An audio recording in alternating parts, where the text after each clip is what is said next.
Let's fix this. Oh, good morning. All right, I think we got it now. Welcome to the Morning Muse. I'm Ginger Hopper. I have to apologize for my appearance today. I woke up thinking today was Saturday. I knew yesterday when I went to bed that today was going to be Friday. So why did I wake up thinking it was Saturday? I have no idea. There's a major glare on my camera today because that sun is so bright.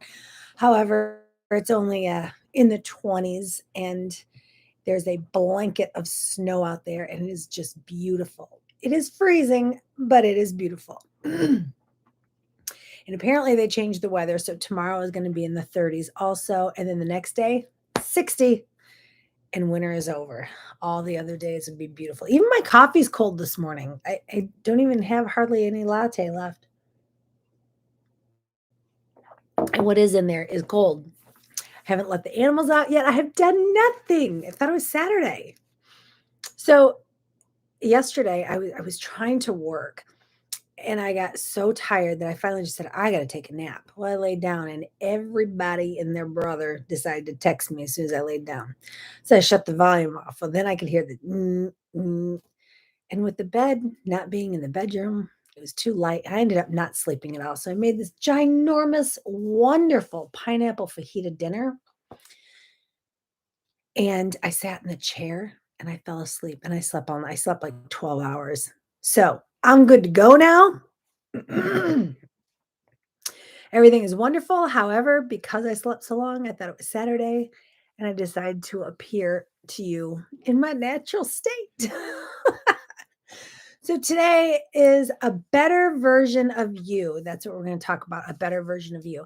So all this week we've been talking about the different Bible things and the chaos that I was having in my mind about the Bible scriptures being not in the Bible and different things like that. And yesterday we were talking about how people blame you and it kind of all ties in together. So when someone's mind is in chaos, how they need to blame somebody and how they take it out on us.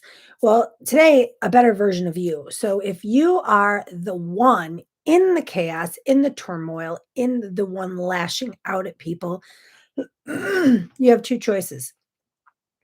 Now we know nobody really likes to feel like that, but we have days where they're good days and we feel great and everything's fine until that anxiety or that energy hits us and then all of a sudden we're like raw, we start lashing out again. Um, being someone who is bipolar, I have had that. I have had where I'm fine, everything's fine. I don't need any help. And then the next day I'm lashing out and I can't control it. And I'm so angry and you can't get to the root of the problem. And then you say, I need help. I got to get help. I'm going to call the doctor tomorrow. And the next day you wake up fine and you're like, I'm good. I can control it. It went away. It doesn't work that way. If you're somebody who has anxiety or stress or has the act of lashing out at people and treating people the way you normally wouldn't, and you have this chaos within your body and you can't figure out how do I control this all the time and not have these bad days that are so bad that they are toxic and you kind of never get out of that. It's kind of always there brewing. It's kind of like a volcano. The volcano is always there, but it's brewing on the inside. And whether or not it brew how much time lapse, what's brewing, how fast before it erupts. Okay. That's how sometimes our emotions can feel on the inside. So a better version of you. The way to work on this is one, you can read a lot of books. Now I'm an author, but I hate writing. I hate reading, but there's audiobooks. And there are some fantastic audiobooks I would really recommend um A Millionaire's Mind. I think it's T. Harv Eckert. Harv T. Eckert? Harv Harv T. Eckert. Secrets to a Millionaire's Mind. I've listened to it on audio about 8 times. Now, bear with me for a minute. What does that have to do with changing your mindset and changing that volcanic eruption within? Excuse me. Will this ever go away? Squirrel. W It's how you look at things. So you have to know how to perceive something.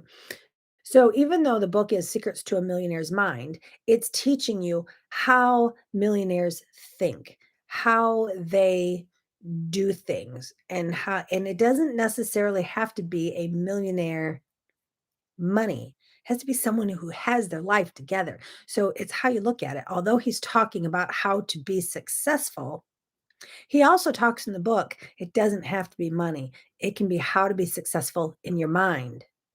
So it's the way we think, it's the way we do things, it's the way we process things. So like if someone was talking to you and then they turned around and was like whispering and kept looking at you, you would immediately think they're talking about you. What are they saying about me? What I do? Why is she acting like that? And then you have a grudge and you'd be all mad. When in reality, she could be whispering, "Man, that girl is so pretty. Look at her hair. She is just gorgeous. I wish I had a body like that." You see, we don't know what other people are saying, and I've said it a million times. It's none of our business what they think about us. It is up to you to be the good person with good intentions and a good heart. What everybody else does is their business. You need to want to fix what's within you, and if you are doing good, nothing else matters. It does not matter at all. So, Secrets to a Millionaire's Mind, that is a really good book, and you have to the books I recommend are books that you have to read without, "Oh, it's Secrets to a Millionaire's Mind. How am I gonna become a millionaire?" No, that's not how I want you to see things. I want you to see things as the book I'm recommending is because it changes your mindset. It makes you look at your overall situations in life. It helps you to determine my way of thinking in situations and how can I change the way I think because it's really the things that matter you need to be thinking about. Okay, another good book is Finding Your Balance in an Unbalanced World. There's one for Christians, there's one for women's, and then there's just the regular one. Those are really good books to help your mindset. I really like the Christian one because it tells stories that you're like, they're telling you about this teenage pregnant woman and she's she has to tell her boyfriend she's pregnant and it's not his baby. And, they make it sound like it's a today story when really they're talking about Mary and Joseph. And so it helps you understand things a little bit better biblically. The one for women is women wrote a lot of stories of where they were and where they are now and what they did to get there. And then the regular one is just about your everyday. They all kind of coincide. Uh, they're basically the same book, but a different screen setting. Okay, so if you go to a theater, and as my husband would say, watch a Hallmark movie. It's the same thing over and over, but there's different characters. So these three books are pretty much the same Hallmark movie. They're just scripted different to affect the person that's reading it, how they want to view it. Okay, there's some other books, and my room is in such chaos because the furniture didn't come that I can't even see my bookshelf right now. Um, so a better version of you is basically you deciding that, okay, let's see.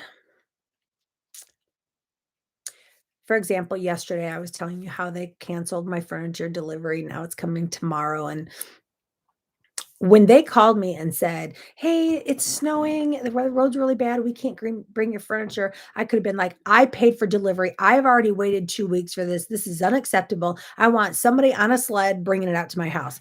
This is bull. I want it first thing tomorrow morning." Yeah, it could have been nasty. And they could have been like, "Sorry, next Thursday's the soonest date. Bye-bye," and hang up on me. But because I was, that's okay. I thought, how would I want to be treated? It's okay. I don't want people getting hurt to bring me furniture. I have a place to sleep. Even if I had no bed, even if I had no couch, I could sleep on the floor. It's not going to affect my life. It could affect theirs if they tried to drive here in that snow.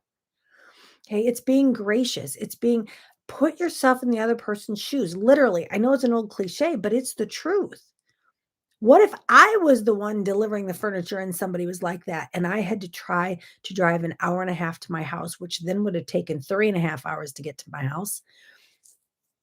It you have to look at things in a big perspective. It's not like I did not have a warm house to sleep in. It's okay. And if company would have showed up with all my furniture in chaos, you know what? This is my life. If you're uncomfortable, piled up in the living room, go to a hotel. It's easy. Guys, we have to start being more kind and more thought out reactions.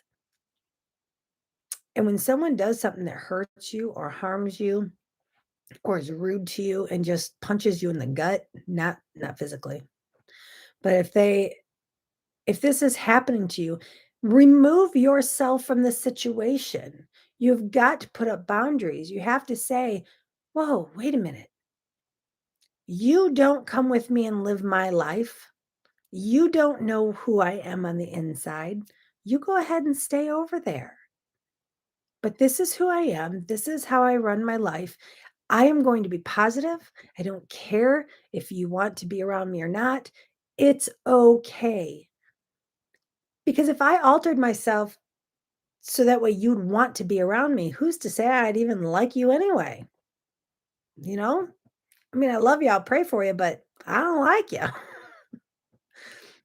I hope this makes sense. This is not in order to get a better version of yourself, you need to be reading self-help books. You need to watch your words. You need to be like the Grinch, no matter how big or small your heart is, you need to be watching it grow. You need to start having passion and compassion for yourself and for others. We need to really have a better version of ourselves by saying, hey, this is who I am today. Journal, get a journal. I mean, I have prayer journals, but I have other journals coming up, but I don't care. Just grab a notebook for goodness sakes and write down. Um, Today I snapped at the grocery store clerk. I probably shouldn't have. She's just doing her job. Or nowadays, they're not doing their job. They're just there for a paycheck. And that's what irritates me so bad. And so a better version of myself, when I went to the grocery store last and the pickers for the people that ordered online, they're grocery shopping for other people and they won't get out of my way. And I just stand there and I wait. And I so badly want to say, hey, I know you're catering to these people that are paying you, but I'm paying you too. I'm here grocery shopping. I'm here now. I would like to get a can of soup. And they won't get out of your way. And I had to stop and I had to think for a minute and I thought, what would the better version of myself do here? And so finally, I just smile and I say, "Do you need help finding something?" And they say, "Oh no, I work here." And I said, "Oh, okay. Well, when you're done, I'd really like to get a can of soup, please." You just try to be nicer. You try to make a little light joke of it instead of out of frustration and saying, "You work here, don't you know where it's at? I need to get in there." Who wants to hear that? So it's being a better version of yourself is just knowing who you want to be and working towards that every day. And the better version of yourself, everything I'm describing here is exactly what Jesus would want you to do. It's exactly what he teaches us to do. And when you are nicer, people are nicer to you. And then the happier you are, and the more you can spread good and love. Guys, it is Friday. So tonight, I'm going for a fish fry and bingo. I'm so glad I didn't miss Friday. Can't believe I thought it was Saturday. But for now, I need to go. I need to jump over on Heart's Discernment. and have a little chat with all y'all over there. And I just said all y'all. Wow, I'm getting really hillbilly. Anyway, I'm going to jump over there and have a quick conversation there. Then I need to go let the horses out and get my day started. I'm so glad I didn't sleep any longer than what I did. I love you all. And okay, so go to withgingerhopper.com. Make sure you put your contact information on the website because we have a Zoom training coming up and I'm getting really excited about it. It is on April 2nd at 10 a.m. Central Time. I know it was supposed to be in March, but I'm a couple days off. Imagine that. That's who I am. And hopefully, y'all love me anyway. So, April 2nd, 10 a.m. will be our live Zoom training. I'm not quite sure what it's on yet. I have a good idea, but I don't want to release it yet in case it changes. I love you all. I will see you all Monday morning right here on the Morning Muse. Have a great day. Have a great weekend.